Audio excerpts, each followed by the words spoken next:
अस्सलाम वालेकुम, खुश आमदीद। भली करे आया जी आया नू वशत के बखैर रागले। नया दिन के साथ मैं हूं सैयद फैसल करीम और मैं हूं महक असलम। नया दिन, नई सुबह, एक नया अज़्म और बहुत सारी नेक तमन्नाएं और नेक दुआएं आप तमाम लोगों के लिए जिस वक्त हमें देख रहे हैं। पहले आज की खूबसूरत बात, मशहूर ब्राज़ीलियन मुसन्निफ और नॉवलिस्ट पाउलो कोएल्हो ने इंतहाई खूबसूरत बात कही। लोग ज़िंदगी में किसी भी लम्हे वो सब कुछ करने के अहल और काबिल होते हैं जिसका उन्होंने ख्वाब देखा होता है। तो फिर ख्वाब देखिए, क्योंकि जो ख्वाब देखता नहीं वो कुछ कर सकता नहीं। अच्छा जी, आज हम अपनी टॉप स्टोरीज का जिक्र आपके साथ करेंगे। झूम उठा दिल के माह नूर आ गया। क्या बात है इस महीने की। रबीउल अव्वल वो मुबारक महीना है जिसमें रब्बुल आलमीन ने मोहसिन इंसानियत पैगम्बर आज़म सल्लल्लाहु अलैहि वसल्लम को रहमत मुजस्सम बनाकर इस खाकदान आलम में भेजा। आज यकुम रबीउल अव्वल है। आज के दिन से ही लोग खुशियां मनाना शुरू हो जाते हैं क्योंकि सरकार की आमद का ये महीना है। और मेरे सरकार की आमद के मौके पर गली गली मोहल्लों में हम देखते हैं कि चरागा होता है, बरक़ी कुमकुमों से गली मोहल्ले सजाए जाते हैं। हर शख्स अपने मुताबिक अपने तौर पर खुशियां मनाता है। आज शो में इसके अलावा हम बात करेंगे पाकिस्तानी टैलेंट की।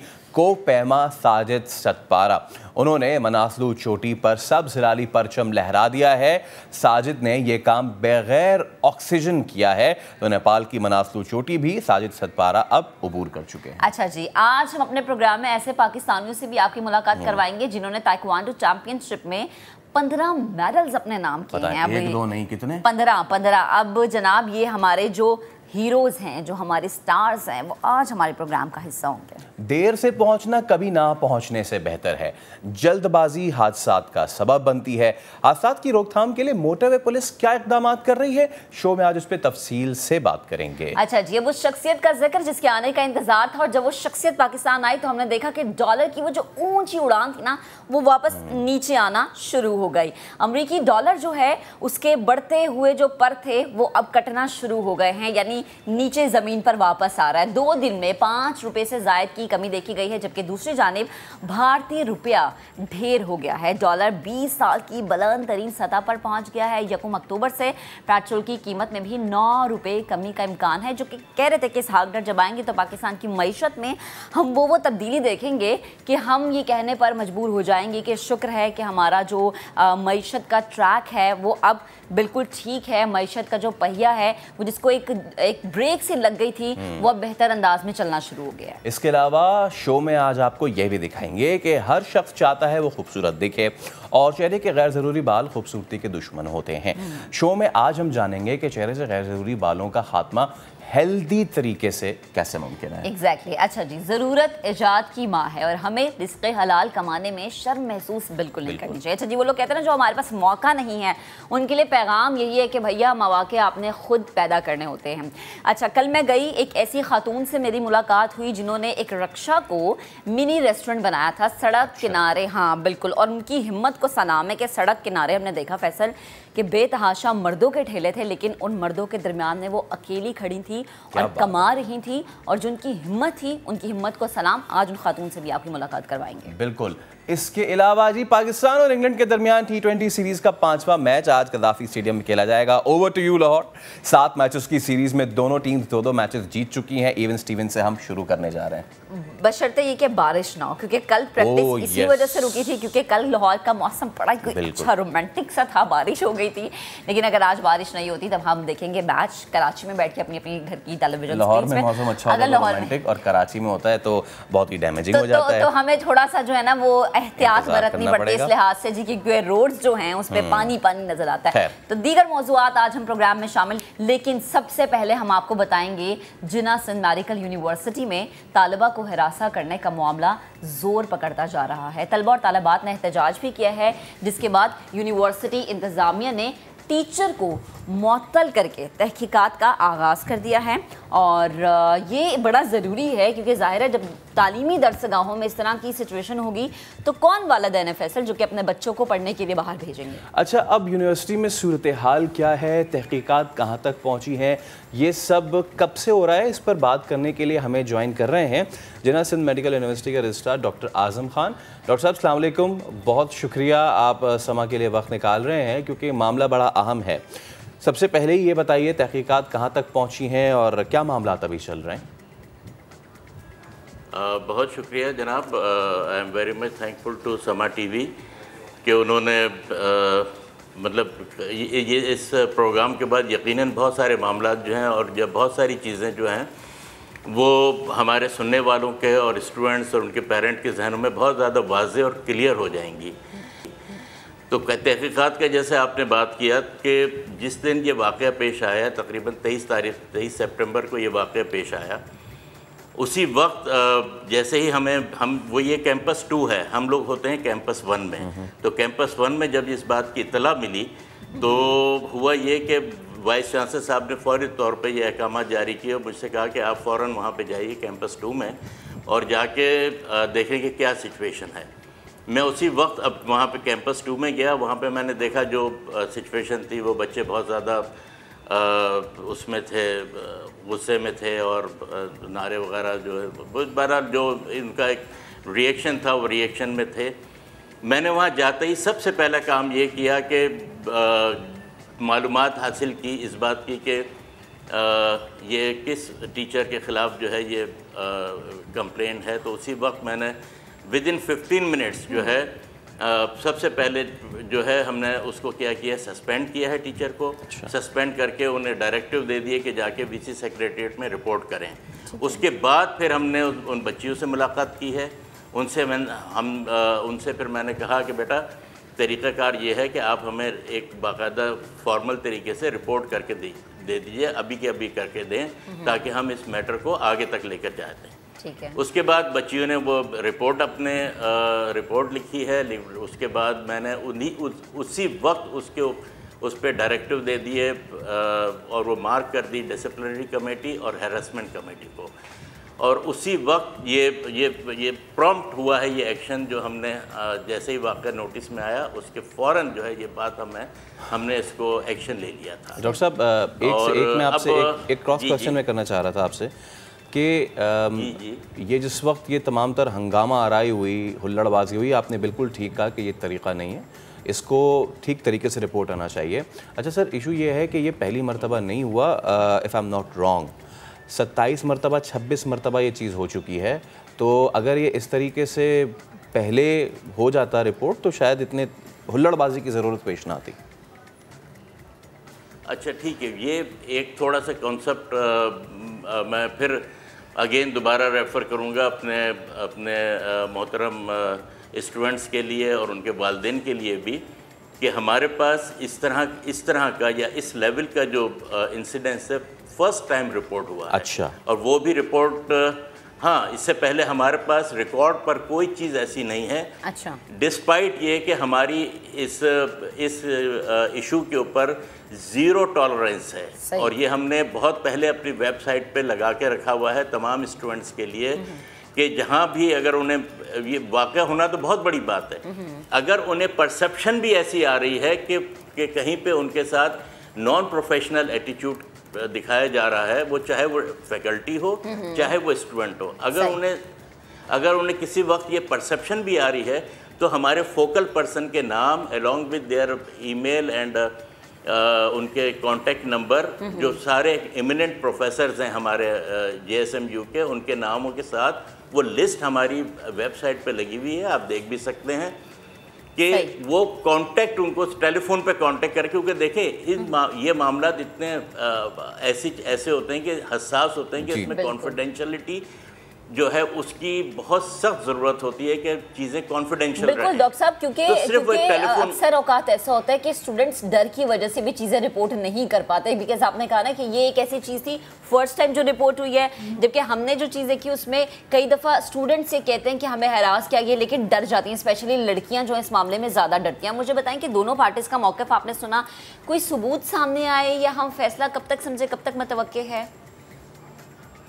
ठीक है, देखिए जैसे मैंने कहा कि हमने ये विदिन 15 मिनट्स जो है ये मैटर उसी हमने रेफ़र कर दिया था हैरेसमेंट कमेटी और डिसिप्लिनरी कमेटी को, क्योंकि इसके अंदर जितने भी इशू होंगे वो सारे के सारे कवर हो जाएंगे। अच्छा, उसी वक्त एक नोटिफिकेशन हैरेसमेंट कमेटी की जो चेयरमैन है उन्होंने उसी वक्त नोटिस इशू कर दिया कि वेरी नेक्स्ट डे जो है मीटिंग कॉल कर ली पूरे तमाम मेंबर्स प्लस फोकल पर्सनस की, और वो मीटिंग्स जो थी उसको उन्होंने पूरा तरीक़ाकार पहले वज़ा किया, और फिर very next day working day के ऊपर वो मीटिंग सुबह 9:30 बजे शुरू हुई थी यूनिवर्सिटी के अंदर, जिसमें तमाम फोकल पर्सन थे ऑफ हैरेसमेंट कमेटी के, और हैरेसमेंट कमेटी इटसेल्फ मौजूद थी। जब तो उसके बाद ये कि सारा दिन यानी शाम 5 साढ़े 5 बजे तक ये मीटिंग जो है और मुख्तलिफ एविडेंस कलेक्ट करती रही, लोगों से इंटरव्यू करती रही। ये सारे के सारा इस वक्त सिस्टम जो है वो ऑपरेशनल है, और बहुत तेज़ी के साथ जो है वो कंक्लूजन की तरफ इंशाल्लाह ताला हम दुआ करते हैं कि ये मैटर जो है कंक्लूजन की तरफ चले। आज़म साहब, हम जी कोई टाइम पीरियड?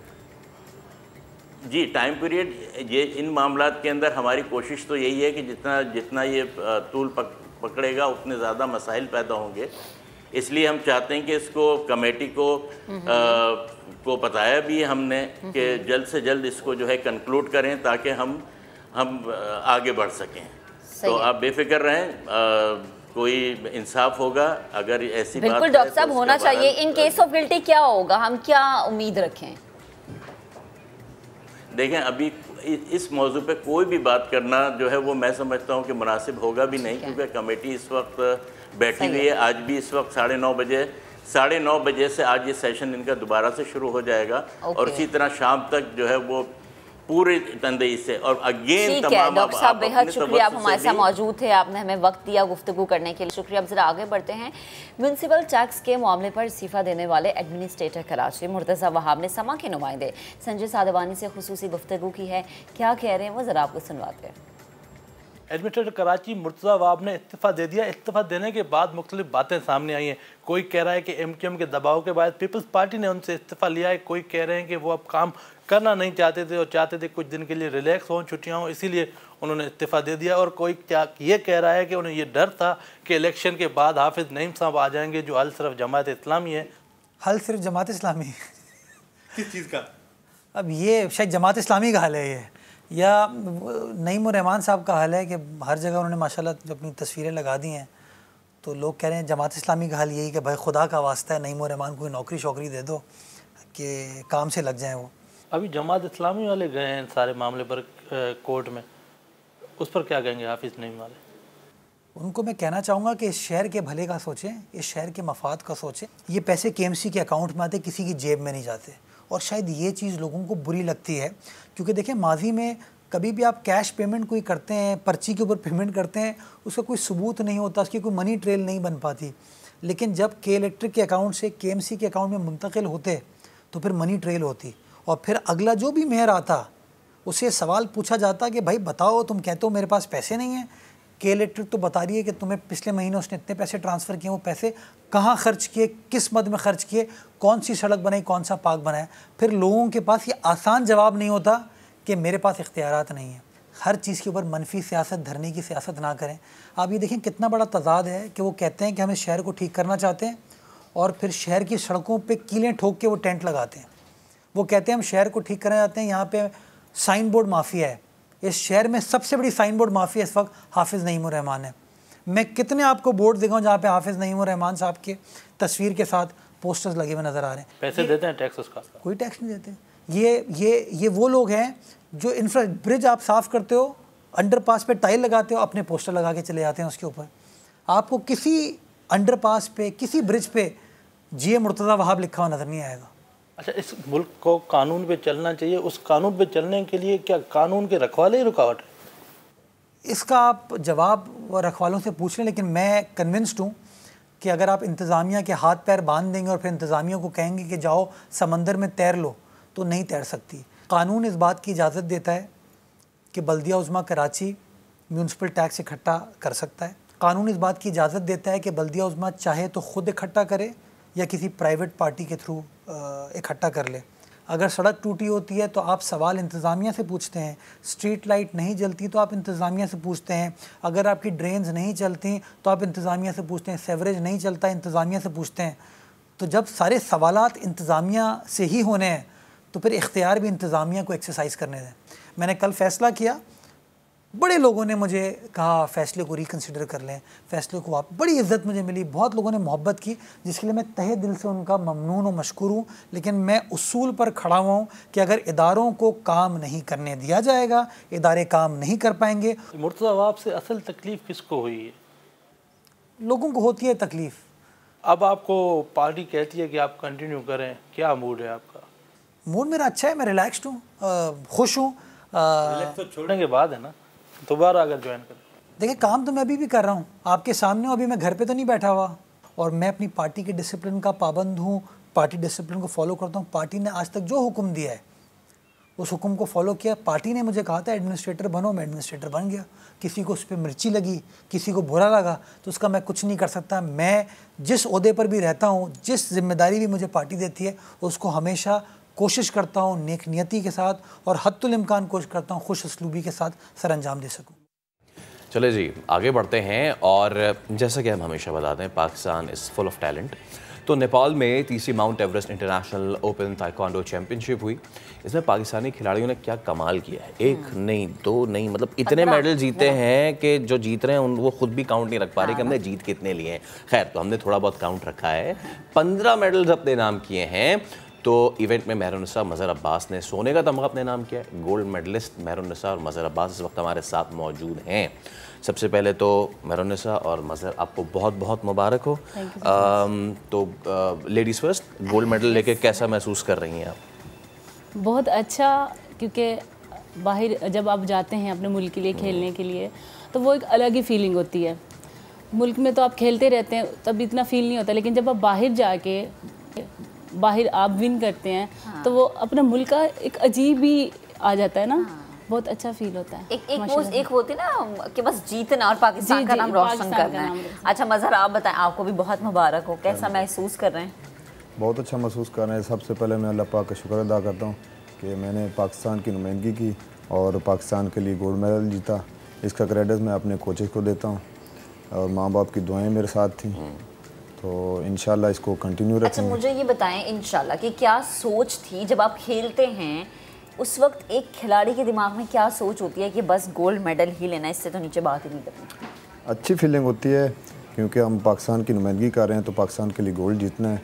बहुत अच्छे जज्बात होते हैं हमारे। अच्छा मज़हर, कब से आपने स्टार्ट किया ये? मैंने 2019 से स्टार्ट किया। और आपने? मैं ताइक्वांडो तो 4 साल की थी जब से खेल रही हूँ। 4 साल की? जी। Yes. अच्छा, क्या वजह थी कि घर में लाइक अम्मा अब्बा, या अक्सर होता ना अब्बा चाहते कि भाई मेरी बेटी ये काम या करे, फिर वो खुद भी स्पोर्ट्समैन होते हैं? जी नहीं, मेरे जो भाई थे ना, बड़े भाई, वो ताइक्वांडो करते थे, तो वहाँ से उनको शौक हुआ कि हमारी एक सिस्टर भी होनी चाहिए ना इसमें। तो तब से, लेकिन तब तो मैं छोटी थी, इतना माइंड नहीं था, तो तब से करी। लेकिन अल्हम्दुलिल्लाह नेशनल टीम में मैं 2005 से हूँ। क्या नाम है आपके भाई का? गौहर अब्बास। तो गौहर, आपका बहुत शुक्रिया। आप उन सारे भाइयों के लिए मिसाल हैं जो कहते हैं कि नहीं नहीं बहन तो सिर्फ टीचर बनेगी।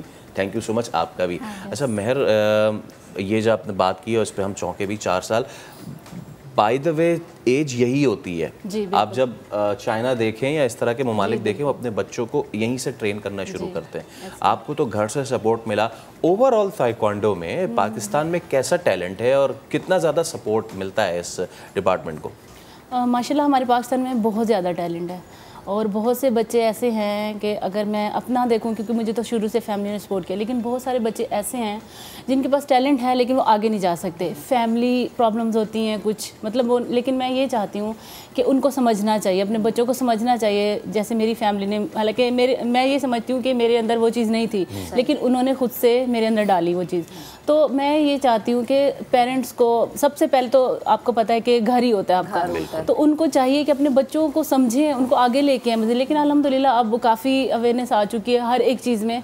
तो जो बच्चे खुद ही माशाल्लाह से इतने अच्छे हैं आजकल के, तो वो खुद ही, लेकिन फिर भी आपके घर की सपोर्ट होना बड़ा बहुत ज़रूरी है वाकई में। अच्छा मज़हर, मुझे ये बताएं कि क्या क्या चैलेंजेस आपने फेस किए अपने सफ़र में, क्या क्या मुश्किलात थी? अक्सर ऐसा होता है कि आप फाइनेंशियली चीज़ें मैनेज नहीं कर पाते, लेकिन एक हिम्मत, एक लगन होती है जो कि आपको कहती है कि दिन में नौकरी कर लो, रात को अपनी प्रैक्टिस कर लो, या रात में लेट नाइट नौकरी करो और दिन में प्रैक्टिस कर लो। क्या क्या मुश्किलात देखी आपने? नहीं, मुश्किलात तो बहुत ज़्यादा हैं। पाकिस्तान में अभी स्पोर्ट्स बहुत तरक्की कर रही है। इंशाल्लाह हमें PSB बहुत सपोर्ट करती है। कर्नल वसीम साहब हमारे जो अभी प्रेसिडेंट हैं, वो हमें बहुत सपोर्ट करते हैं, हमारे लिए बहुत भाग दौड़ करते हैं। और कमबैक सपोर्ट जो है वो भी हमें सपोर्ट करती है। तो अभी सैलरीज हमें मिल रही हैं, इंशाल्लाह आगे भी मिलेगी। अभी हमारे कोच ईरानी हैं, मेडलिस्ट हैं ओलंपिक्स के और वर्ल्ड चैम्पियन हैं 2 टाइम। तो अभी हमें ख्यूर की टीम को वो ट्रेनिंग करा रहे हैं इंशाल्लाह। तो आगे इंशाल्लाह पाकिस्तान के लिए मेडल जीतेंगे। अच्छा, अगला मुकाबला कब है, क्या तैयारियां हो रही हैं इसकी? अगला मुकाबले की तैयारी इंशाल्लाह अभी इस्लामाबाद में कैंप हमारा कंटिन्यू लगा हुआ है। तो कोचेस भी वहाँ मौजूद हैं हमारे। तो हम G2 ओपन हो रहा है पाकिस्तान में। अच्छा, 11वें महीने में। तो इंशाल्लाह उसमें भी सेम मेडल जीतेंगे इंशाल्लाह इसी जज्बे के साथ। अरे एक चीज़ तो मैं पूछने भूल गया, कौन कौन से ममालिक थे वहाँ पे, किस किस को आपने कूटा?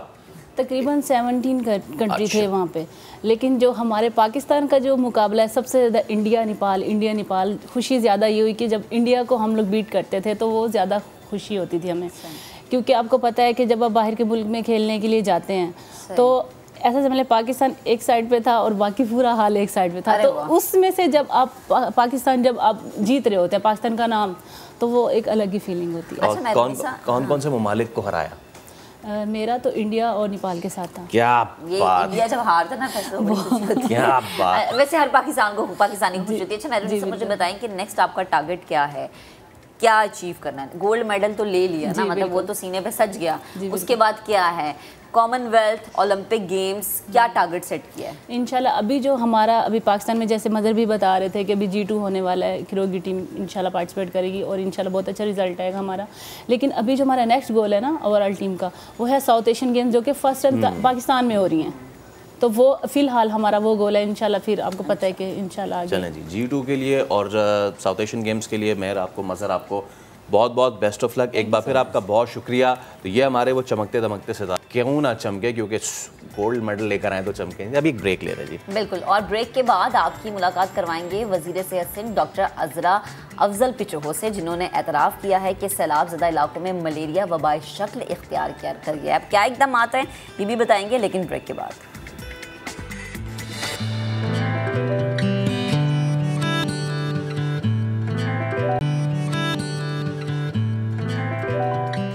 Welcome back. अब आपको बताएं कि हादसात ट्रैफिक का हिस्सा होते हैं। अगर बताए गए क़वानीन और उसूलों पर अमल किया जाए तो हम काफ़ी हद तक हादसात से बच सकते हैं। मोटरवेज़ और हाईवेज़ पर हादसात से बचाव के लिए मोटरवे पुलिस आखिर क्या इक़दाम कर रही है? जदीद सहूलियात ऐसी कौन कौन सी है जो कि फ़राहम करी है? और यकीनन ये इस पर बात करना इसलिए भी ज़्यादा ज़रूरी है बिकॉज़ आगे हम देख रहे हैं कि सर्दियों का मौसम आ रहा है, हद निगाह सिफर हो जाती है। एग्जैक्टली आपको बिला ज़रूरत सफ़र करने से मना किया जाता है, लेकिन उसके बावजूद हमारी आवाम का क्या कहें ना कि वो सुनते नहीं हैं और फिर ऐसी सूरत में हमें हादसात का सामना रहता है। मोटरवे पुलिस के DIG zonal commander Mohammad Nadeem Khokhar sahab आज हमारे मेहमान हैं। खोखर साहब अस्सलाम वालेकुम, बहुत शुक्रिया आप हमसे गुफ्तगू कर रहे हैं। यकीनन ये एक बहुत अहम लेकिन बहुत लेस टॉक्ड ऑफ टॉपिक है, क्योंकि रोड सेफ्टी जो है हमारे यहाँ समझ जाता है कि जी गाड़ी ले लें और बस अब आप बादशाह हैं सड़क के, लेकिन ऐसा नहीं होता। खोखर साहब, क्या इक़दाम किए जा रहे हैं मोटरवे पुलिस की जानिब से फॉर द रोड सेफ्टी? वालेकुम सलाम, थैंक यू वेरी मच समा न्यूज़ और आपकी टीम का शुक्रिया कि आज आपने हमें ये फोरम मुहैया किया कि हम पब्लिक के साथ आउटरीच कर सकें इस फोरम से। जैसे आपने खुद फरमाया कि जी मोटरवे पुलिस का जो बेसिकली एक पर्पस था रेस करने का 1997 से लेके और आज तक जो हमारी एरिया ऑफ जुरिस्डिक्शन है वो तकरीबन 4600 किलोमीटर पे है। तो इसका सोल पर्पस जो है वो, जैसे आपने खुद फरमाया, रोड सेफ्टी है। और रोड सेफ्टी पूरी दुनिया में एक ऐसा चैलेंज है तमाम लॉ इन्फोर्समेंट एजेंसीज़ के लिए, जिसके लिए वो अपनी तमाम एफर्ट्स, अपनी तमाम रिसर्च, अपना ह्यूमन रिसोर्स, अपने इकनॉमिक रिसोर्स सारे के सारे इस तरफ डाइवर्ट करते हैं। तो पाकिस्तान की मोटरवे पुलिस भी शहरियों की हिफाजत और रोड यूजर्स की सेफ्टी के लिए दिन रात 3 शिफ्ट्स में इस तमाम AOR में सुपर एक्टिव होती है, विजिलेंट होते हैं हम लोग। और पब्लिक को हम जो है ना वो रोड सेफ्टी प्रोवाइड करने के लिए डिफरेंट हमारे इनिशिएटिव्स हैं। जो करंट कमांड है हमारी senior leadership IG Khalid Malik साहब और जो सीनियर लीडरशिप है उनकी तरफ से different game changing initiatives I would say जो आजकल हम कर रहे हैं, जिसमें बेसिकली हम जो बेसिक हमारा पर्पस है वो है जी ट्रैफिक एजुकेशन। पूरी दुनिया में रोड सेफ्टी एजुकेशन के साथ, रोड इंजीनियरिंग के साथ और अल्टीमेटली फिर लॉ एनफोर्समेंट, अगर ये दोनों चीज़ें कम इम्पैक्ट डालें तो वो सारे इनिशिएटिव्स हम कर रहे हैं। इसमें हमारी डिफरेंट कैंपेन्स हैं, एक्सटेंसिव यूज़ सोशल मीडिया का हम करते हैं, हमारा YouTube channel, Twitter handle, Facebook page, हमारा रेडियो प्रेजेंस, हमारा एक डेडिकेटेड यूनिट पाकिस्तान की मोटर पुलिस का जो है मोबाइल एजुकेशन यूनिट के हिसाब से पूरे पाकिस्तान में सारा दिन वो लोग जाके एजुकेशनल इंस्टीट्यूशंस में, डिफरेंट एनजीओज में, जितने भी अड्डे हैं गाड़ियों के और आम जो रोड यूज़र हैं उनको हम एजुकेट करते हैं, उनकी सेफ्टी टिप्स देते हैं, उनको डिस्ट्रेस में हेल्प करते हैं। और डिफरेंट हमारी कैंपेन्स चल रही होती हैं हर वक्त, जिसमें ओवरलोडिंग ऑफ गुड्स है, लेन वायलेशन है, बाइकर्स के लिए हेलमेट का यूज़ है, अनफिट व्हीकल्स के ऊपर हम बड़ा क्रैकडाउन करते हैं, ड्राइविंग लाइसेंस की वैलिडिटी हम चेक करते हैं, लोगों को हम रियल टाइम में हेल्प मुहैया करते हैं। 130 हमारा नंबर है हेल्प का, अगर किसी रोड यूज़र को हमारी ज़रूरत पड़ती है 130 पे millions of users in a year have been provided help. तो ये सारे इनिशिएटिव एक ही पर्पस के लिए हैं कि जो बंदा रोड पे आए वो हिफाजत से अपने घर वापस पहुंच जाए और अपने काम पे जाए। बेहतरीन बेहतरीन। नदीम साहब, मैं चाहूँगी नाज़रीन नोट भी करें, 130 हेल्पलाइन नंबर है और प्लीज़ वैलिड कॉल ही कीजिए तो ज़्यादा बेहतर है, क्योंकि बहुत सारे लोग जो हैं वो बिला वजह भी कॉल्स कर देते हैं। अच्छा सर, मुझे ये बताएं कि हमने देखा है कि अक्सर आप लोगों के कैंप्स लगे हुए होते हैं, इसमें शुगर टेस्टिंग होती है, आई टेस्ट होता है, जो ड्राइवर्स होते हैं उन्हीं की सेफ्टी के लिए बेसिकली कैंप्स लगाए जाते हैं। अब आगे इस तरह का कोई प्लान हम देख रहे हैं? सेकंड क्वेश्चन मेरा ये सर कि आगे सर्दियां आ रही हैं, विंटर में ज़्यादा मोहतात रहने का कहा जाता है, तो उस हवाले से कोई प्लान चेंज हम देखेंगे? जी बिल्कुल, thank you very much for very pertinent question. ये जो मेडिकल कैंप्स हैं, खास तौर पे हमने जो कमर्शियल व्हीकल्स लेके ड्राइवर चलते हैं, जितनी भी लग्जरी बस सर्विसेज हैं या एसी या नॉन एसी बस सर्विसेज हैं जो लॉन्ग रूट पे चलती हैं, उनका एक सबसे इम्पॉर्टेंट चैलेंज हमारे लिए ये है कि एक ड्राइवर के हाथ में सेफ्टी है तकरीबन 70 से 72 लोगों की जो कम्यूटर्स हैं। तो हम उनके मेडिकल कैंप्स लगाते हैं, हम उनके मेडिकल कम्युनिटी के साथ मिलके हम उनके शुगर टेस्ट, उनका ब्लड प्रेशर टेस्ट, उनका आई टेस्ट, उनका वो सारा हम इंश्योर करते हैं और फिर हम मुतल्लिका कंपनी को उनके बारे में अपनी ओपिनियन देते हैं कि आप इनका ट्रीटमेंट करवाएं या फिर इनको आप चेंज करें और फिजिकली बेटर ड्राइवर्स को लेके आएँ। क्योंकि हमारा ये मानना है और ये कॉमन सेंस की बात है कि अगर एक ड्राइवर जिसने एक कमर्शियल व्हीकल चला रहा है, पीएसवी जिसको हम कहते हैं, पब्लिक सर्विस व्हीकल, उसकी अगर हेल्थ ठीक नहीं है तो वो फिर फोकस नहीं कर पाएगा और किसी न किसी किस्म की ट्रेजेडी होने का डर होता है। तो उस पर हमारा बड़ा फोकस है। करंट लीडरशिप जो है हमारी सीनियर, वो इस पे काफ़ी ज़्यादा हमारे KPIs डिज़ाइन हुए हैं और हर सेक्टर में पूरे पाकिस्तान में, फॉर इंफॉर्मेशन मैं बता रहा हूँ कि पाकिस्तान में इस वक्त 3 हमारे रीजन्स हैं, हमारे 7 जोन्स हैं और हमारे 28 सेक्टर्स हैं।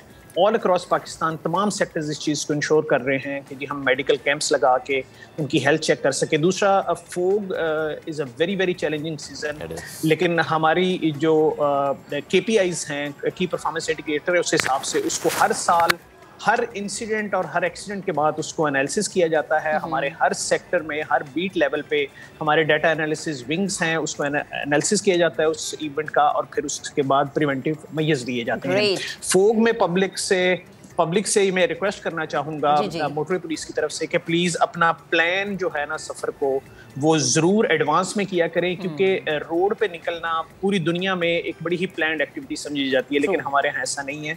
तो ट्रैवल एडवाइजरी हमारी एक ऐप है प्ले स्टोर पे और IS पे, हमारी फिर मोटर पुलिस की ऐप है, उसको यूट्यूब चैनल है, रियल टाइम हम अपडेट्स देते हैं कि कौन से रोड पे कितनी फॉग है, कौन सी वहाँ पे हर्डल है। तो काइंडली उसको ज़रूर रेगुलरली तमाम लोग सब्सक्राइब करें और उससे फ़ायदा उठा के फिर अपना अकॉर्डिंगली सफ़र प्लान करें। ठीक है, तो ये मैं रिक्वेस्ट करना चाहूँगा मोटर पुलिस की तरफ से। ठीक है नदीम साहब, बेहद शुक्रिया, आप हमारे साथ मौजूद थे। गुफ्तगू का चीज़ है कि पाकिस्तानी अवाम पाकिस्तान में रूल्स फॉलो नहीं करती, लेकिन जब यही अवाम दुबई में होती है या बाहर किसी कंट्री में होती है, बेहतरीन तरीके से ट्रैफिक के रूल्स फॉलो किए जाते हैं। एग्जैक्टली।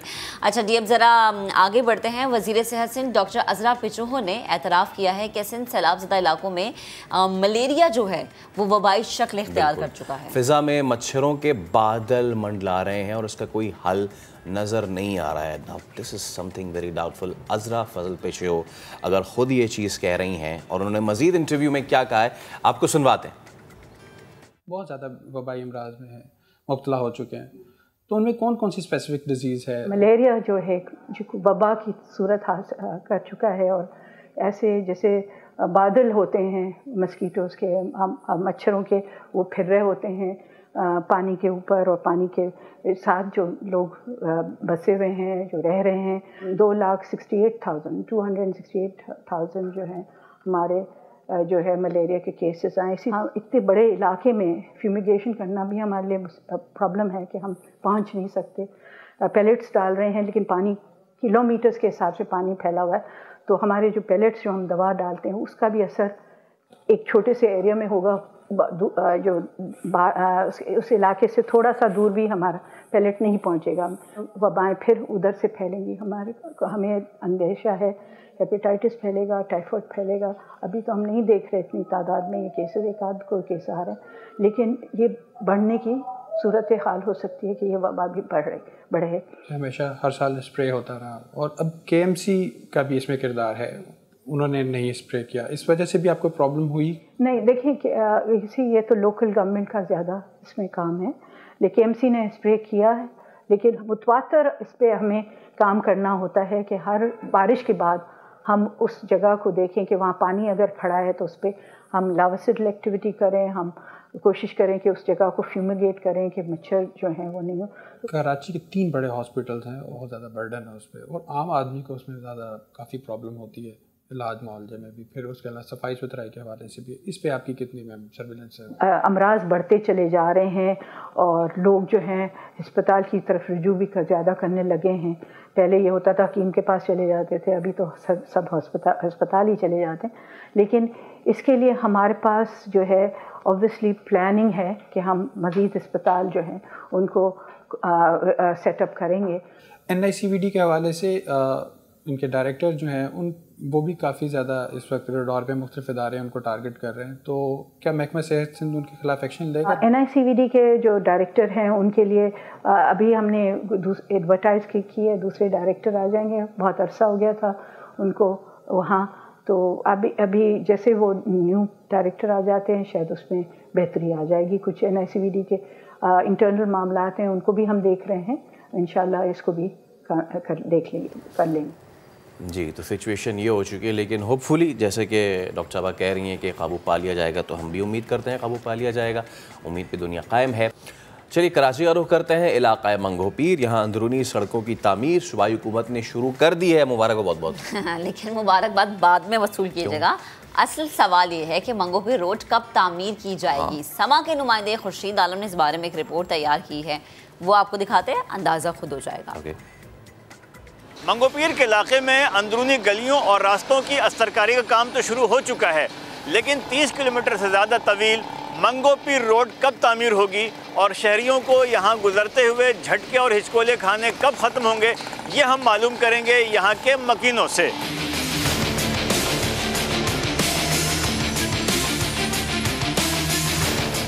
आप पूरे रोड की सर्वे कर लो, अगर कहीं पे भी आपको कहीं टुकड़ा भी सही नज़र आ जाए। 15-16 सालों से ख़राब है।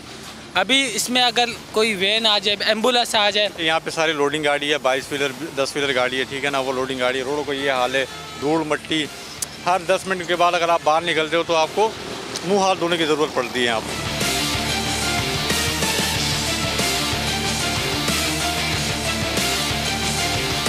हमने यहाँ पानी की लाइनें भी बिछा दी है, और पानी की लाइनों के साथ सेवरेज और सीसी पेवर ब्लॉक जो डिफेंस क्लिप्टन में लगा करता था, इस गरीब इलाकों में भी सिंध गवर्नमेंट पेवर ब्लॉक लगा रही है। मंगोपीर के लोगों की तकलीफ में, अजियत में, क्योंकि यहाँ बहुत गरीब लोग रहते हैं, क्योंकि रक्षा, टैक्सी, इस टाइप की गाड़ियाँ, बड़े बड़े ट्रक, तो उस वजह से बहुत यहाँ लॉस हो रहा है। तो हम रिक्वेस्ट करते हैं वज़ीर आला साहब से और बाकी वफाक के मियाँ शहबाज शरीफ साहब, ताकि जो अधूरा काम है वो मुकम्मल हो।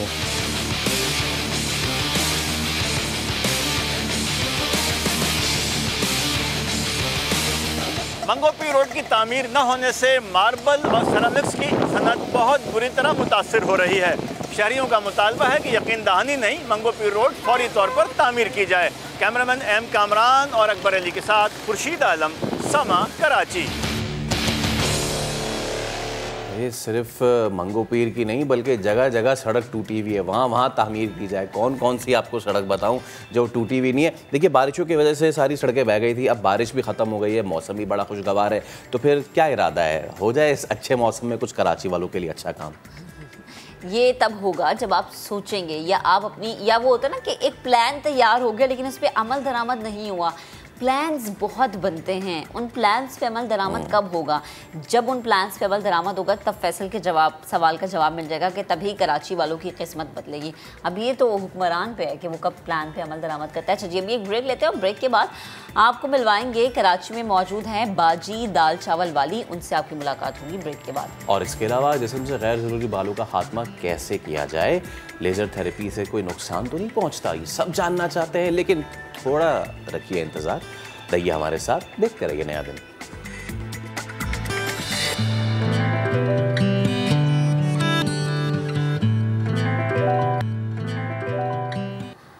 Welcome back once again. अब उस मसले का जिक्र करेंगे जिसका ताल्लुक सिर्फ ख़वातीन से नहीं है बल्कि मर्द हजरात से भी होता है। और काफ़ी दफ़ा ऐसा होता है कि मर्द हजरात काफ़ी ज़्यादा परेशान नज़र आते हैं। इजाफी बाल वो आपके चेहरे पर हों या आपके बॉडी के किसी भी पार्ट पर हों, काफ़ी बदनुमा कर देते हैं आपके उस हिस्से को। ये इजाफी बाल अक्सर हमने देखा है पेशानी पर होते हैं, आंखों के इर्द गिर्द होते हैं, होंठों के ऊपरी हिस्से पर होते हैं, और कभी कभी ऐसा होता है कि थोड़ी और चेहरे के अतराफ़ में होता है। स्पेशली लड़कियाँ, उनके तो ऐसा होता है कि पूरी एक दाढ़ी होती है।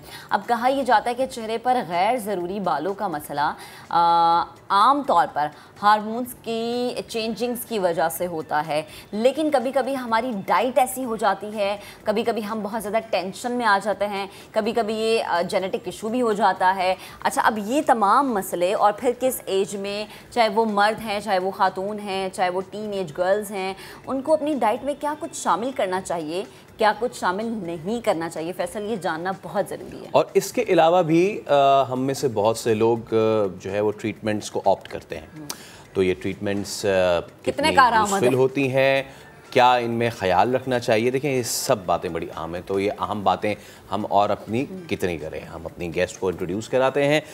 हमारे साथ मौजूद है पाकिस्तान की कम उम्र तरीन माइक्रो पिगमेंटेशन आर्टिस्ट सीमा जाहिद मेगा। सीमा अस्सलाम वालेकुम, thank you so much for your time. Thank you so much. And सबसे पहले ही हमारा सवाल ये है कि जी बड़े लोग परेशान होते हैं, खातीन हो या मर्द हो, इन गैर ज़रूरी बालों से, तो इसके पीछे क्या अवामिल कार फरमा होते हैं? ओके, देखिए सबसे पहले तो ये टॉपिक बहुत ज़रूरी है, बहुत इंपॉर्टेंट टॉपिक आप लोगों ने आज रखा है, और आई एम हैप्पी कि आप लोगों ने मुझे इनवाइट किया और इस टॉपिक पे बोलने का मौका दिया। गैर ज़रूरी बालों का ताल्लुक बहुत सारी चीज़ों से है, स्पेशली अगर आज आप देखें तो टीनेजर्स के अंदर ये बहुत ज़्यादा कॉन्सेप्ट पाया जा रहा है, जो अभी 13 के अंदर एंटर होते हैं और बाल आना शुरू हो जाते हैं। एक टाइम था कि जब हमारी जो पुराने लाइक माँ बाप हैं या हमारी जो नानी दादियाँ वगैरह थी, उनके कोई बाल वगैरह फेस पे बॉडी के अंदर नहीं होते, अब तक भी नहीं होते थे। तो अब जो है वो छोटी लड़कियाँ जो अभी 13-14 की हुई हैं, उनके बहुत ज़्यादा बाल आना शुरू हो जाते हैं। One of the reason definitely इसके अंदर जो है वो उनका डाइट रूटीन, हमारा लाइफस्टाइल, ठीक है, फिर स्किन केयर, ठीक है, ग़िज़ा हमारी बहुत इंपॉर्टेंट है। अगर हम सबसे पहले इसको कहें कि अब फास्ट फूड का कल्चर है, हर इंसान, हर बच्चा जो है वो उसको फास्ट फूड चाहिए, उसको जो है वो कोल्ड ड्रिंक्स चाहिए, मतलब अब हेल्दी फूड का कोई कॉन्सेप्ट नहीं है, बहुत कम हो गया है। अभी रिवर्स हो रहा है, लेकिन स्टिल बच्चों की अगर हम बात करें, टीन एजर्स की, वो यही चाहते हैं कि हम डाइट को अपने कोई फॉलो नहीं करते। तो वन ऑफ द रीज़न तो हमारा फास्ट फूड है, जिसकी वजह से बालों का प्रॉब्लम होता है। फूड आपका अच्छा नहीं है, इंटेक आपका अच्छा नहीं है, तो डेफिनेटली आपका हार्मोनल इशू कहीं ना कहीं शुरू हो जाता है। अर्ली एज के अंदर हार्मोनल इशू शुरू हो जाता है, उससे भी आपके बाल जो है वो चेहरे के बढ़ना शुरू हो जाते हैं, मोटे थिक बाल आते हैं। बच्चियों में आजकल ख़ास तौर पे, जैसे मैं आजकल ट्रीट करती हूँ, तो छोटी लड़कियाँ हैं लेकिन उनके बहुत फेस पे इस तरह के बाल हैं जैसे कि 50-60s में कभी जाके हार्मोनल इशू कभी पहले होता था और वो आ जाते थे। अच्छा। तो वो चीज़ आपको फूड, नंबर 2 आपकी स्किन केयर में ओवर मेकअप कर लिया, जाहिर सी बात है अभी यंगर्स हैं, ओवर मेकअप करके जा रहे हैं, क्लीनिंग का कॉन्सेप्ट नहीं है, ठीक है, ख्याल नहीं रखने का कॉन्सेप्ट, तो ये 2-3 चीज़ें हैं जो कि बहुत इंपॉर्टेंट हैं। तो इसके लिए डेफिनेटली लोग जानना चाहते हैं कि क्या चीज़ें हैं जो हमें करनी चाहिए, तो हेल्दी फूड सबसे पहले है। ठीक है। अच्छा सीमा, सॉरी मैं आपको इंटरप्ट करूँ, मुझे ये बताएं कि कहा यह जाता है कि अच्छा आजकल जो आप चिकन खा रहे हैं ना, ये आपकी डाइट में शामिल है। मैंने अपने घर में ये देखा है, खुद एक्सपीरियंस किया है कि मेरी खाला या मेरी मामी जो मेरी कज़न्स हैं उन्हें ये कहती हैं कि अच्छा ये 13-14 ईयर्स के इन्हें चिकन नहीं देना, इनका चिकन का इतना इंटेक नहीं रखना, क्योंकि वो बच्चियों के हार्मोन्स को ज़्यादा डिस्टर्ब कर रहा है। बिकॉज एक तो चिकन का फूड ऐसा है, दूसरा फिर वो चिकन आपके अंदर जाके तबाही मचा रहा है। ये सही कॉन्सेप्ट है जी, काफ़ी हद तक इसीलिए सही है क्योंकि अब जो है चिकन, हम देसी चिकन का तो कॉन्सेप्ट यहाँ पे ना होने के बराबर है। डेफिनेटली फार्मी मुर्गियाँ जो आप इंजेक्शन लगा के जिनको बड़ा कर रहे हैं, उनको भी जो वो खिला रहे हैं, जो उनको ग़िज़ा दे रहे हैं, तो वो भी उस तरह की नहीं है। तो डेफिनेटली वो आप जब खाएंगे तो आपको उससे क्या एनर्जी मिलेगी, क्या चीज़ आपको हासिल हो रही है? कुछ भी हासिल नहीं हो रहा। और आजकल अगेन मैं आपसे वही कह रही हूँ कि प्रोसेस्ड फूड का बहुत कॉन्सेप्ट है कि फ़ौरी तौर पे तैयार हो जाए, फ़ौरी तौर पे हम खा लें, तो उस तरह की चीज़ें तो डेफिनेटली आपको चिकन भी इशू कर रहा है। ग़िज़ा बहुत मैटर कर रही है। अच्छा, जो टीन एज खसूसन जो हमारी बच्चियां हैं, क्योंकि ये उनमें ज़्यादा देखा जा रहा है कि वो बच्चियां जो कि अभी स्कूल गोइंग हैं, उस एज लेवल पे भी नहीं आई जो कि उनके अंदर चेंजिंग्स हम देख रहे हैं, उन माओं को स्पेशली क्या आप कहेंगी कि उनकी डाइट में क्या शामिल होना चाहिए और क्या नहीं शामिल होना चाहिए? देखिए, सबसे पहले तो ये कि ये जो चीज़ होती है ना, ये शुरू से अर्ली एज के अंदर ही आप ट्रेनिंग देते हैं कि आपने अच्छी डाइट रखनी है। अच्छी डाइट में क्या है कि आप घर का खाना प्रॉपर पका हुआ वो खाएं, मीट का इजाफा करें, अपनी सब्जियों का कोई कॉन्सेप्ट नहीं है। वेज जो है वो बच्चे खाना ही नहीं चाहते, तो वेजिटेबल्स की तरफ आएँ, ग्रीन जो वेजिटेबल है उसको लेकर आएँ अपनी ग़िज़ा के अंदर। पानी का इंटेक बहुत मैटर करता है क्योंकि पानी हमारे यहाँ ना होने के बराबर किया जाता है, कोल्ड ड्रिंक्स को ज़्यादा प्रेफर किया जाता है। तो पानी का इंटेक बढ़ाएं, उनको शुरू से बताएं कि उन्होंने कुछ चीज़ें हैं पर्टिकुलर फॉलो करनी है। अब मैं आपको एक छोटी सी एग्जांपल दूं कि हमारी अपनी फैमिली के अंदर शुरू से हमने देखा है कि हेल्दी फूड का कॉन्सेप्ट है, तो आप मेकअप नहीं भी करेंगे तो स्टिल आपको ग्लो करेंगे। तो पानी बहुत मैटर करता है, पानी का इंटेक अच्छा करें, अपनी ग़िज़ा के अंदर अच्छे खाने लेकर आएँ, वेजिटेबल्स का इस्तेमाल। अच्छा, अब ये है कि जी now coming to the laser treatment, ठीक है। दो सवाल, एक तो ये कि वो जो छोटे बच्चियाँ होती हैं ख़ास तौर पे, माँ परेशान होती हैं कि जी कोई ट्रीटमेंट अगर हम करा दें तो इनसे इनकी स्किन ना ख़राब हो जाए। इस सारे प्रोसेस को लेके एंड लेज़र ट्रीटमेंट को लेके या पिगमेंटेशन को लेके व्हाट आर द मिथ्स, अफवाहें क्या क्या हैं और कैसे करानी चाहिए ये चीज़ें? देखिए, मिथ्स की जब हम बात करते हैं तो अभी तक हमारे यहाँ एजुकेट करने का बहुत ज़्यादा ज़रूरत पाई जाती है, क्योंकि स्टिल हमारे यहाँ कॉन्सेप्ट यही है, ख़ासतौर पे मदर्स का, क्योंकि डेफिनेटली उन्होंने नहीं कराया, उन्होंने अपनी एक एज गुजार दी, उन्होंने नहीं करवाया, तो उनको लगता है कि ये एक सिर्फ मार्केटिंग टैक्टिक्स हैं ट्रीटमेंट्स करने के लिए। तो सबसे पहले मिथ तो ये है कि जी ये नॉर्मल बाल है और ये खूबसूरत लगते हैं। तो मैं यहाँ पे एक चीज़ बहुत ज़रूर कहना चाहूँगी कि ये खूबसूरत नहीं लगते। बेसिकली सफाई इज़ निस्फ़ ईमान एंड दिस इज़ सफाई।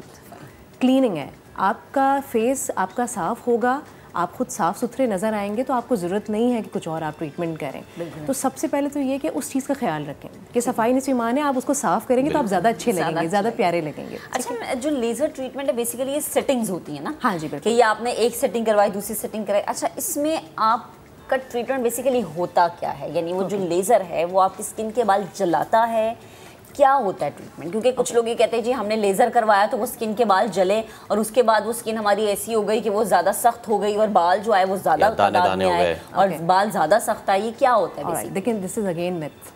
आपने कहाँ से लेज़र करवाया है या आपने क्या करवाया ट्रीटमेंट, क्योंकि लेज़र तो अब की टेक्नोलॉजी है, पहले लोग वैक्सिंग वगैरह करवाते थे, ठीक है। तो डेफिनेटली वो एक अलग टॉपिक है कि उसमें स्किन ख़राब हो रही है, स्किन जल रही है। जब IPL का कॉन्सेप्ट आया लेज़र की, like it's not exactly laser, लेकिन वो एक एनर्जी बेस्ड जो लाइट थेरेपी है, उससे भी लोग बर्न हो जाते थे बिकॉज ऑफ हीट। मिथ है ये सारी कि आपके दाने आ जाते हैं या आपकी स्किन बर्न हो जाती है। येस, अभी जो इस वक्त टेक्नोलॉजी है जो न्यू इंट्रोड्यूस हुई है वो कूलिंग टेक्नोलॉजी है। अच्छा, उसमें बाल बर्न नहीं होते, आपकी हेयर फॉलिकल होता है बेसिकली जो हमें चाहिए होता है, उसको सिर्फ वो रेजेस होती हैं जो बर्न कर रही हैं, उस फॉलिकल को बर्न कर रही हैं। आपकी स्किन के ऊपर कोई भी बर्निंग या कोई भी हीट सेंसेशन जो पहले होती थी लेज़र की, अब वो चीज़ नहीं होती। तो it's a completely safest procedure जो लेज़र का प्रोसीजर है। और ये कितनी सेटिंग्स होती है? देखिए, डिपेंड ऑन द स्किन और कितना बाल है, ठीक है। अच्छा, एक चीज़ मैं आपसे आखिर में पूछना चाह रहा था, micro pigmentation artist, what is the difference in being a doctor and an artist? क्या ये दोनों एक ही चीज़ है? ओके, नहीं, दोनों अलग अलग चीज़ें हैं। माइक्रोपिगमेंटेशन आर्टिस्ट इज़ बेसिकली आप उसमें इन्वेजिव ट्रीटमेंट्स कम कर रहे होते हैं, नॉन इन्वेजिव ट्रीटमेंट ज़्यादा कर रहे होते हैं।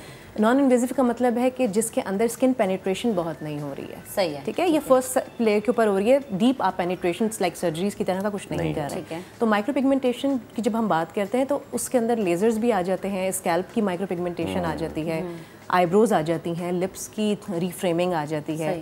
तो इस तरह की जो ट्रीटमेंट्स है वो माइक्रोपिगमेंटेशन। अच्छा, लास्ट में वो लड़कियां जो कि शुरू से वैक्सिंग कराती आ रही हैं, हाँ जी, और अब वो चाहती हैं जी कि अब हम लेज़र पे स्विच कर जाएं, हाँ जी, ये हो सकता है कि पहले आपने वैक्सिंग कराई है और अब आप लेज़र करवाना चाह रहे हैं? बिल्कुल हो सकता है, डेफिनेटली। और इस वक्त बहुत तेज़ी से ट्रेंड है वैक्सिंग से लेज़र के ऊपर आने का, क्योंकि लोगों में अवेयरनेस आ गई है। नाउ पीपल आर अवेयर, उनको पता है कि हमें किस ट्रीटमेंट की तरफ जाना चाहिए। लेकिन मैं आपके प्रोग्राम के तवज्जो से ये कहना चाहूँगी कि लेज़र आप जब करवाएं तो लेज़र आप कूलिंग टेक्नोलॉजी, जो एडवांस टेक्नोलॉजी है, उस पे जाइए और सेटिंग पूरी करें। ये ना करेंगे एक दो करा के कहेंगे ओके खत्म हो गए तो बस छोड़ दो। अच्छा, ये भी चीज़ इसमें इंपॉर्टेंट है कि इसके अंदर सेटिंग्स आपकी लेस हो जाती हैं। जो पहला लेज़र था वगैरह की जब बात होती थी तो उसमें 20-21 सेशंस पे भी जा रहे होते थे। इसमें 6-7 सेशंस के अंदर आपको बहुत आराम से रिजल्ट ज़बरदस्त पता चल जाता है। ठीक है, बहुत शुक्रिया आपका Seema, you came. Thank you so और मच। आपने अगेन वही बात है कि हमारे प्लेटफॉर्म से लोगों तक की आगाही, ये इन्फॉर्मेशन, ये नॉलेज पहुंचाई कि जी आपके पास जो इस ट्रीटमेंट को लेके जो अफवाहें हैं उन अफवाहों पे ना जाएं, बल्कि आप खुद ये चीज़ देखें और खुद एक्सपीरियंस करें। आगे बढ़ते हैं। जब हम बात करते हैं हिम्मत और हौसले की, तो जहाँ हमारे शहर कराची में बड़े हौसले से जीना पड़ता है, वहीं पे बहुत सारे मर्द, वहीं पे बहुत सारी ख़ातीन, वो अब हम देख रहे हैं आए रोज़ ऐसे स्टोरीज़ हमारे सामने आ रही हैं कि जो हिम्मत का इस्तियारा बन के हमारे सामने आती हैं। अब महक जो हैं वो गई एक जगह और उन्होंने एक बाजी से मुलाकात की। इन बाजी का नाम है जी क्या? बाजी दाल चावल वाली। बाजी दाल चावल वाली। क्या बात है। वैसे हाउ वाज द टेस्ट? आपने चेक किया? मैंने चेक किया, बहुत मज़े और बहुत सस्ता, यानी सस्ता और खस्ता खाना। मैं लेके नहीं, मैं उसी टाइम खा के आ गई थी। फिर आपका बात करना बनता नहीं है। अब आप जाएँ सेगमेंट देंगे, तब तक मैं इनसे बात पूछ करता हूँ कि ये दाल चावल क्यों नहीं लेकर आई। मेहनत करें, मेहनत करके कमाएं, मेहनत करके खाएं। बाजी दाल चावल वाली। आज मैं एक ऐसी जगह पर मौजूद हूँ, जब मैं उन खातून से आपकी मुलाकात कराऊंगी तो आप हैरान रह जाएंगे। बाहिम्मत खातून, मेहनत करने वाली, किसी के आगे हाथ ना फैलाने वाली, पॉजिटिव सोच रखने वाली, अपने बेटे का ब्राइट फ्यूचर जो देखना चाह रही हैं कि मेरा बेटा ज़िंदगी में एक आला मकाम पर पहुँचे, उसके लिए उन्होंने दाल चावल बेचने से भी गुरेज नहीं किया। क्या है इन बाजी की कहानी? क्यों यहाँ पर बैठी हैं? इस रिक्शे को मिनी रेस्टोरेंट उन्होंने क्यों बनाया है? आ जाए उनसे जानते हैं।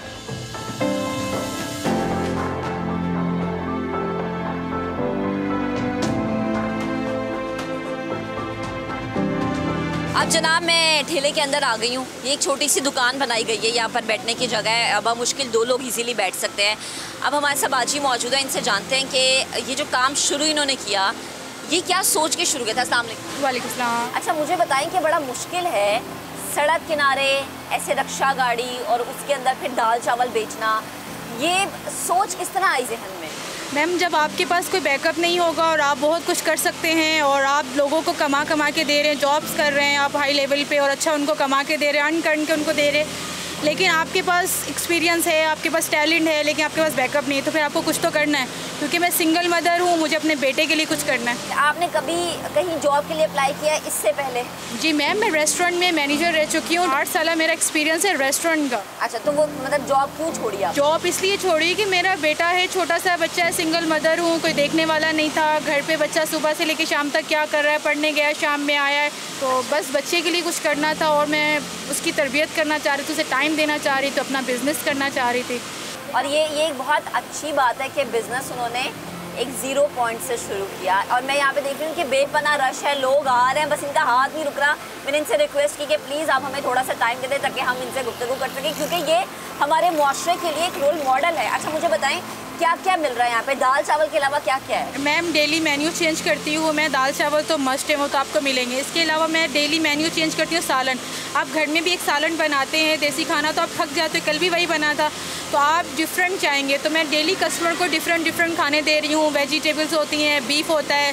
अच्छा मुझे ये बताएं कि जो आप कह रही हैं डिफरेंट मेन्यूज़ होते हैं, तो ये क्या रेट है एक प्लेट का और क्या घर का बजट आप मैनेज कर लेती हैं? सालन सिंगल लेंगे मैं 80 रुपीज़ का दे दूँगी, आपको 15 रुपये की रोटी दे दूँगी, मतलब 100 रुपीज़ में आपका पेट भर के आप खाना खा लो। अब आप सोचें महंगाई के इस दौर में 100 रुपये में कहाँ एक वक्त की रोटी मिलती है, लेकिन बाजी दाल चावल पे मिल रही है 100 रुपये में एक वक्त की रोटी। अच्छा मुझे बताएं कि क्या टाइमिंग्स है, सुबह के वक्त कितने बजे आप जो है अपनी ये मिनी शॉप आप ओपन करती हैं? सिर्फ ये ओपन करना तो मेरा एक 10 बजे तक मैं ओपन कर देती हूँ, लेकिन इससे पीछे मेरा वर्किंग आपकी चल रही होती है। वर्किंग आवर मेरे 4 आवर, इट्स मीन सुबह मॉर्निंग में 4-5 बजे उठ जाती हूँ। तैयारी करती हूँ, पकाती हूँ, पकाने के बाद बाइक पे लेकर आती हूँ। खुद बाइक चलाती हैं? ओह वाह, मतलब आप खुद बाइक चला रही हैं और पीछे सारा सामान आपने बांधा हुआ है। साइडों पे बाल्टीज होती हैं, सालन होते हैं, ऊपर 10 kg का ये पतीला होता है चावल का। बाइक उठी होती है लेकिन जब बैठती हूँ तो वो बैठ जाती है। अल्हम्दुलिल्लाह मैम वो लेकर आती हूँ, फिर ये ओपन करती हूँ, फिर अल्हम्दुलिल्लाह स्टार्ट करते हैं। 3-4 बजे फ्री हो जाती है। 3-4 बजे फ्री, मतलब 3-4 बजे पतीले खाली हो जाते हैं? अल्हम्दुलिल्लाह, कभी बच भी जाते हैं, वो गरीबों में तकसीम करते हैं। माशाल्लाह माशाल्लाह। अच्छा मुझे मेरी बहन ये बताएं कि बाइक चलानी आपने इस काम की वजह से सीखी? जी मैम, इस काम की वजह से सीखी। अच्छा मुझे ये बताएं कि चूँकि हम देख रहे हैं ना कि चीज़ों के रेट बढ़ रहे हैं, थोड़ी महंगाई भी हो रही है, तो बच्चे को देखना, घर का बजट मैनेज करना इस दुकान में पूरा हो जाता है? अल्हम्दुलिल्लाह बहुत अच्छा हो जाता है। सबसे बड़ा ये है कि मेरा बच्चा बहुत खुश है। मेरा बच्चा शाम में दारुल उलूम कराची में पढ़ता है, शाम में 5 बजे आता है तो मैं भी पहुंच जाती हूँ। जब आपने ये काम शुरू किया तो क्या क्या सुना, लोगों ने अप्रिशिएट किया या कुछ ऐसी चीज़ें सुनने के लिए मिली जिससे दिल दुखा आपका? मैम अगर दिल दुखने की बात करेंगी और लाइफ में आप ये टेंशन्स की बात करेंगी तो आप कुछ भी नहीं कर सकते। जिनके मकसद पुख्ता होते हैं, मंजिलें उनकी और इरादे उनके पक्के होते हैं, वो भी इग्नोर करते हैं। कोई हंस रहा है, हंसने दें, कोई बोल रहा है, बोलने दो। रिश्ते हंसते थे? बिल्कुल हंसते थे। बाइक पे जा रहे अभी भी हंसते हैं, मुस्कुराते हैं। कुछ लोग अप्रिशिएट करते हैं। ना मुझे हंसने वालों की परवाह है, ना मुझे अप्रिशिएट करने वालों की। मैं अपनी मंजिल की तरफ जा रही हूँ। अच्छा मुझे ये बताएं कि ख़वातीन के ज़हनों में बड़ी ये सोच आती है, किसी गवर्नमेंट फैक्ट्री में हम काम कर लेते हैं, किसी और आउटलेट पे काम कर लेते हैं, या किसी सैलून में काम कर लेते हैं। ये खाने का ख़याल कैसे आया कि खाने का एक ठेला हो, एक रक्शे को मैंने दुकान बनानी है? ये सोच बड़ी मुनफरिद है। बेसिकली मैम, इंसान के अंदर जो टैलेंट हो उसी हिसाब से काम करना चाहिए, उसी हिसाब से ही काम करना चाहिए। मेरा शौक़ भी था कि मैं कभी भी ज़िंदगी में करूं तो अपना रेस्टोरेंट करूं। अच्छा। तो अब बैकअप नहीं था तो ठेला बनाया, अल्लाह ने चाहा तो अल्हम्दुलिल्लाह रास्ते बनाए, गाड़ी बन गई। जो आपके रिलेटिव्स हैं या जो आपके करीबी हैं, ये दोस्त अहबाब हैं, उन्होंने कुछ कहा कि ये तुमने क्यों खोला है, तुम कोई और काम कर लो? आप रिलेटिव्स की बात करिए, हमारे घर में मेरे ख़िलाफ़ खड़े हुए थे मेरे सगे भाई, जिन्होंने मुझे ब्लॉक भी कर दिया कि हम आप जॉब करो ना, ये क्या मसला, क्यों कर रही हो आप? मैंने कहा सैलरी से मेरा पूरा नहीं हो रहा, मैं चाह रही हूँ कि मेरा बिज़नेस हो, वो आगे बढ़े, उससे इनकम अच्छी आए, ज़्यादा आए, ताकि मैं अपने बच्चे को टाइम भी दे सकूँ और घर भी अच्छे से मैनेज हो सके। अच्छा, जो ख़वातीन इस वक्त हमें देख रही हैं, यकीनन कुछ ना कुछ करना चाहती होंगी। ठीक है, कोई सिंगल मदर है लेकिन कोई काम नहीं है उनके पास, ढूंढ रही होंगी कि मुझे क्या करना है, ये हिम्मत नहीं होगी, उनके लिए क्या मैसेज है आपका? बस हिम्मत पकड़ें, अल्लाह का नाम लें, अपने रास्ते, फिर कांटों की परवाह ना करें। ये कांटे आपको तीखे, सख्त वाले, छोटे वाले, हर तरह के आएंगे, फिर आपने उसको इग्नोर करना है। तो अपने टैलेंट को तलाश करें, हिम्मत पकड़ें, अल्लाह का नाम लें, लेकिन पीछे नहीं हटें। मुश्किलें, परेशानियाँ ज़िंदगी का हिस्सा है। जो आप करना चाहती हैं, अगर आपका रास्ता सही है, आपको पता है कि यहाँ चल के मुझे मंजिल मिलेगी, तो फिर आप दुनिया की क्या, रिश्तेदारों की किसी की परवाह नहीं करें, आप करें, अल्लाह का नाम ले करें। अच्छा, अब वो लोग जो कि मुझे देख रहे हैं और वो चाहते हैं कि वो बाजी दाल चावल खाने आए और यहाँ पर सालन भी इंजॉय करें, रोटी भी खाएं, दाल चावल भी खाएं, बहुत यमी लग रहे हैं क्योंकि अब इसके बाद मैं भी खाने वाली हूँ, तो आप प्लीज़ उन्हें क्या कहें? मैम आए, वन टाइम आए, ट्राई करें, अच्छा लगे तो नेक्स्ट टाइम आएगा, लेकिन इंशाल्लाह आपको अच्छा लगेगा। हाइजीन खाना अल्हम्दुलिल्लाह बहुत प्रॉपर अच्छे तरीके से बनाती हूँ और यहाँ भी बहुत अच्छे सफाई का ख्याल किया जा रहा है, फ़िल्टर का पानी यूज़ कर रही हूँ। ज़बरदस्त। तो ये एक हिम्मत है, ये एक मेहनत है, ये एक आपका, आप ये कह लें कि आपकी एक सोच है कि आपने पीछे नहीं हटना, आपने मेहनत करनी है और मेहनत करके कमाना है और किसी के आगे हाथ नहीं फैलाना। जो लोग ये कहते हैं ना मौके नहीं मिलते, उनको मेरा पैगाम ये है कि मौके खुद पैदा करने पड़ते हैं, जैसा कि हमारी इस बाहिम्मत खातून ने किया। उन्होंने परवाह नहीं की कि लोग क्या कह रहे हैं, लोग क्या सोच रहे हैं। वो इस जगह पर मौजूद हैं जहाँ पर आप इर्द गिर्द देखेंगे कि ठेले या दुकानें जहाँ पर सिर्फ मर्द हजरात काम कर रहे हैं, इसके बावजूद वो यहाँ पर बैठी दाल चावल सेल कर कर रही हैं, सालन बेच रही हैं और यहाँ पर ज़्यादा तादाद खाने वाले जो हैं वो मर्द ही हैं। सो प्लीज़ आइएगा ज़रूर, बाजी दाल चावल ज़रूर ट्राई कीजिएगा। ख़वातीन को आगे बढ़ने का मौका दीजिए, उन्हें जितना हो सकता है अप्रिशिएट करें।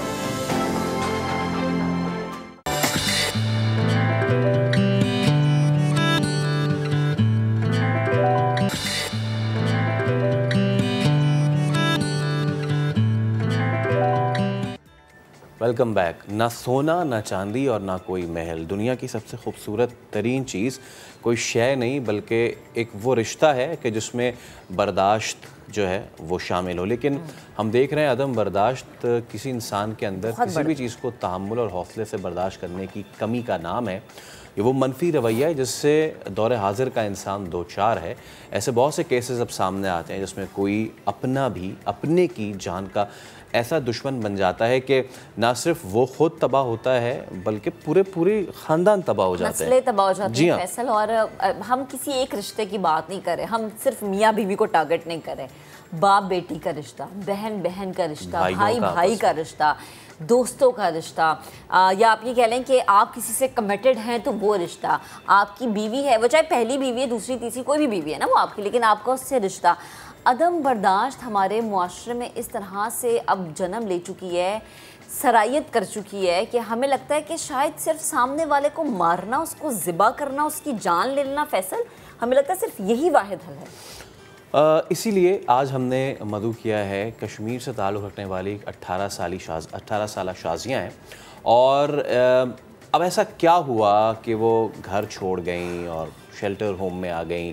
तो शाजिया हमारे साथ मौजूद हैं। अस्सलाम वालेकुम शाजिया, बहुत शुक्रिया। इसके अलावा हमारी भाभी आलिया सारे मौजूद हैं हमारे साथ। भाभी आपका भी बहुत शुक्रिया आने का। और इसके अलावा हमारे साथ दीगर भी मेहमान आगे शामिल होंगे। माहिर क़ानून शाखावर को भी हम लेंगे क्योंकि वो ऐसी तरह का एक केस भी देख रहे हैं कि जिसमें अदम बर्दाश्त एक रिश्ते में आया और उसके बाद जान लेने के डरते हो गए। अब ये देखिए फैसल, ये बड़ा नॉर्मल होता है, एक लड़की की जान चली जाना या सामने किसी भाई की जान चली जाना या उसकी बहन की जान, ये जान नहीं जाती, ये आपकी नस्लों पे असर छोड़ के जाता है। उस पर रीजनिंग भी होती है। अच्छा, मैं चाहूँगा कि मैं शाजिया से बात का आगाज़ करूँ। और शाजिया बच्चे, आपके साथ क्या हुआ, थोड़ा सा अगर आप बता सकें हमें तो। मैंने बचपन से मम्मा पापा के बीच में लड़ाइयाँ देखी हैं, मारते थे पीटते थे मम्मा को बहुत ज़्यादा, और मेरे साथ भी कुछ ठीक नहीं थे। बचपन से उनका रवैया मेरे साथ अच्छा नहीं था क्योंकि मैं मम्मा की बहुत फेवर करती थी जी।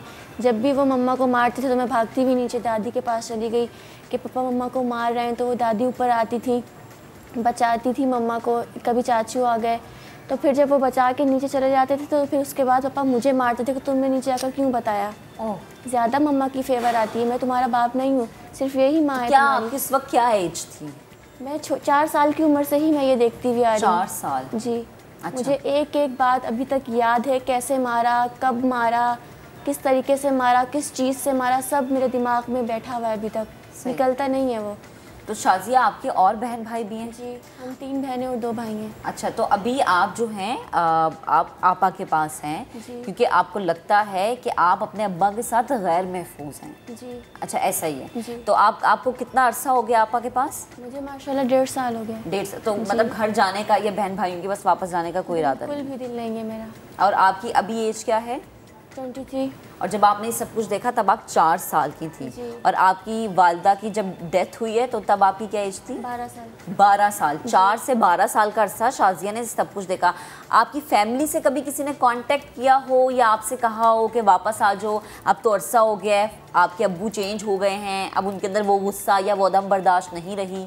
नहीं, पापा आए थे एक दफ़ा, लेकिन फिर मैं गई नहीं। मैं मीटिंग करने के लिए भी नहीं गई। मैंने बोला मुझे आपसे नहीं मिलना। मैंने रोना धोना किया था, मुझे डर इतना लग रहा था, मैं इसलिए नहीं गई। अब आप अंदाज़ा लगाएं भाभी, ये एक बेटी की हालत है और हम कहते हैं कि बाप और भाई, ये शौहर आपका सबसे बड़ा मुहाफिज है। वालदा के साथ फिर क्या हुआ? आपकी वालदा की डेथ कैसे हुई थी? मम्मा रात को नानू से बात कर रही थी पापा से छुप कर, तो पापा ने देख लिया। तो वो PTCL पर ही बात कर रही थी, तो मम्मा खड़ी हुई थी ना कि जल्दी जल्दी बात कर लूँ, कोई देख ना ले मुझे। तो पापा ने आके पीछे से ऐसे करके धक्का जो मारा तो वो मम्मा के पेट के अंदर वो जो शीशे का टेबल था कोना ऐसे बाहर की तरफ निकला हुआ था, वो पूरा अंदर चला गया और वो मैंने देख लिया क्योंकि मैं उस वक्त मम्मा के साथ ही थी। अच्छा। मैं वहीं बैठी हुई थी।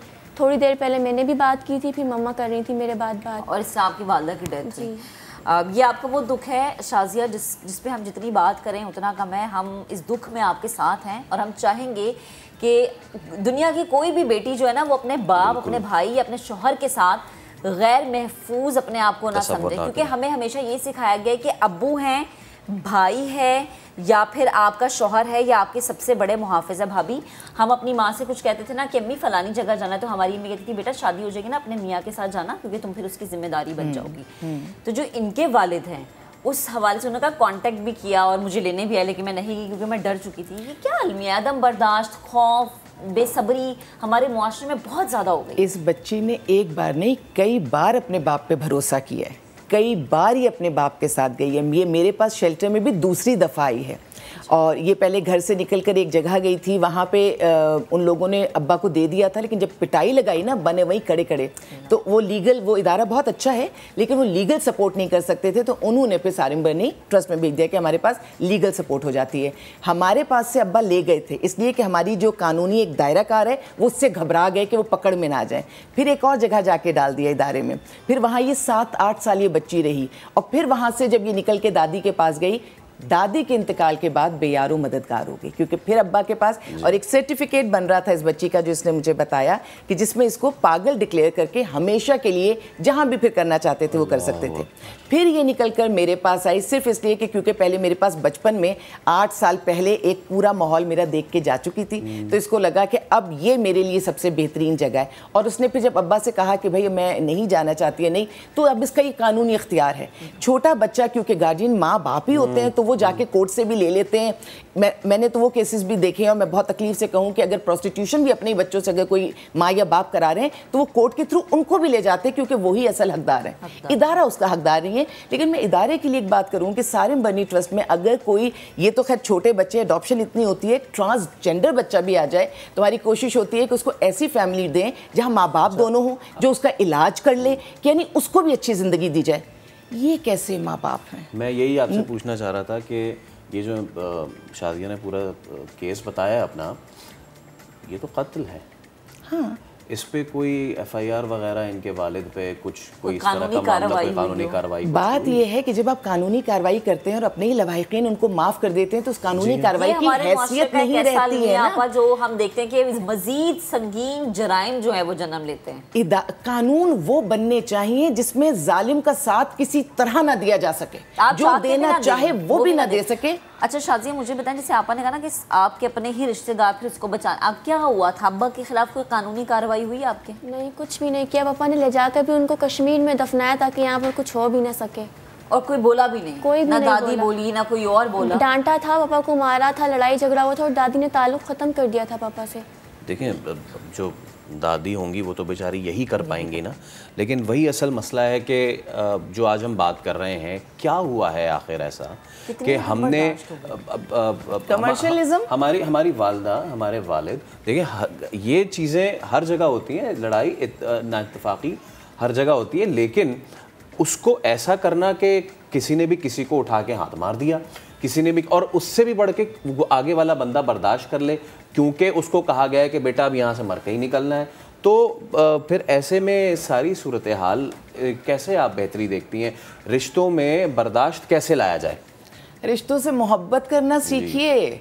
जब आपको किसी से मोहब्बत होती है तो आप उसकी ज़रा सी तकलीफ़ से तकलीफ़ में आ जाते हैं, उस पर तशद्दुद करना तो सवाल ही नहीं पैदा होता। लेकिन मैं पिछले 20 साल से जो ट्रेंड्स देख रही हूँ, जो मोहब्बतों को और फैमिली यूनिट को जो हमने हिट किया, मैं हमेशा कहती हूँ कि मेरे पाकिस्तान की सबसे खूबसूरत चीज़ हमारा फैमिली स्ट्रक्चर था, हमारी बॉन्डिंग थी, और हमारा मुल्क उस वक्त तक बहुत ग्रो करने की बहुत मुझे उम्मीद है जब तक ये स्ट्रक्चर बना रहेगा। लेकिन जितने कवानीन आ रहे हैं वो इस स्ट्रक्चर को मुतवातिर हिट कर रहे हैं। गए हैं। कमर्शियलिज्म इतना आ गया है कि जिसके पास पैसा है उसी से हम अपना रिश्ता जोड़ना चाहते हैं। पहले बहनें ऐसे समेट लेती थी बहनों को कि अगर कोई बच्चा थोड़ा आगे पीछे भी कम भी हो बेटी तो उसको अपने पास ब्याह के ले जाती थी। अब अगर शादी भी कोई करता है तो सोचता है कि कोई अमीर इंसान हो, अमीर से हम शादी करें। तो अगर शादी करने में नियत पैसे की है, अमीर होने की है, फिर उसमें इज्जत मोहब्बत उन चीज़ों का फ्लेवर आप कैसे डालेंगे? जब हम शादी इस नियत से करेंगे कि ये एक नेक अच्छा काम है और हर तरह से पसंदीदा काम है और अल्लाह इसमें बरकत डालेगा, अल्लाह बेहतर तो बेहतर होगा। फिर दूसरी बात यह है कि बहुत सारी शादियां, अभी उस केस को हम डिस्कस नहीं करते भी, जो अमीर साहब के बेटे का जो हुआ है, जो मर्डर हुआ और जिस तरह बुरी तरह 3 महीने के अंदर मोहब्बत खत्म हो गई। उस लड़के ने एक शादी की तलाक दी, दूसरी शादी की तलाक दी, तीसरी शादी उसने की और उसको इस बुरी तरह मारा। तो उस औरत पर भी ये लाजिम था। पहले नूर मुकद्दम का केस, नूर मुकद्दम का केस है। अच्छा, नूर मुकद्दम के केस में हमने सजा सुनी बट उसकी इंप्लीमेंटेशन नहीं सुनी। सालों गुजरने के बाद कौन उसको फांसी पे लगाएगा, ये कोई और मामला हो जाएगा, रहम आ जाएगा, कुछ होगा, कोई नहीं जानता। जब कोई औरत के मर्द शादी करे तो प्लीज इन चीजों को देखें। वही आपकी वाली बात में है कि इससे नहीं फर्क पड़ता पहली दूसरी तीसरी, हम उस पर कुछ नहीं कहते, लेकिन हम ये जरूर कहते हैं कि आप पता तो कीजिए कि एक मर्द में वो कौन सी अदम बर्दाश्त थी जो भी मर्डर हुआ कि पहली भी चली गई, दूसरी और तीसरी गई नहीं तो उसको मार दिया। आपा एंड पे मेरे ख्याल से यही कहना बनता है कि माँ बाप जब अपनी बेटी की शादी करते हैं तो ये देखते हैं कि ठीक है वो अच्छा कमाता है, पैसे वाला है, लेकिन ये भी देखिए कि वो इंसान है कि नहीं है, इंसान खिलाने के काबिल है या नहीं। और अगर आपको लगता है कि वो नहीं है, बच्चा जितनी मर्जी जिद करे, शादी मत करें। और शादी से कोई ना सोचे लड़का बदल जाएगा, मिजाज बदल जाएगा। रिहैबिलिटेशन सेंटर नहीं है। पहले वर्क प्लेस पर देखा जाता था लड़के को, उसके मोहल्ले में पूछा जाता था, अब पूछा जाता है गाड़ी कौन सी है, घर तुम्हारा जाती है कि नहीं। तो जब ये सोचे बदलेंगी तो कमर्शियलिज्म में तो मोहब्बत नहीं रहती, और जहाँ मोहब्बत नहीं रहती वहाँ इस तरह की चीजें देखने को मिलती। आप बेहद शुक्रिया, आप हमारे साथ मौजूद थी। शाजी आपका भी बेहद शुक्रिया, आप हमारे साथ मौजूद थी। प्रोग्राम से इतना ही, अब आपसे हम मुलाकात करेंगे कल। अपना बहुत सा ख्याल रखिएगा और अपने इर्द गिर्द मौजूद लोगों का भी ख्याल रखिएगा। अल्लाह हाफ़िज़।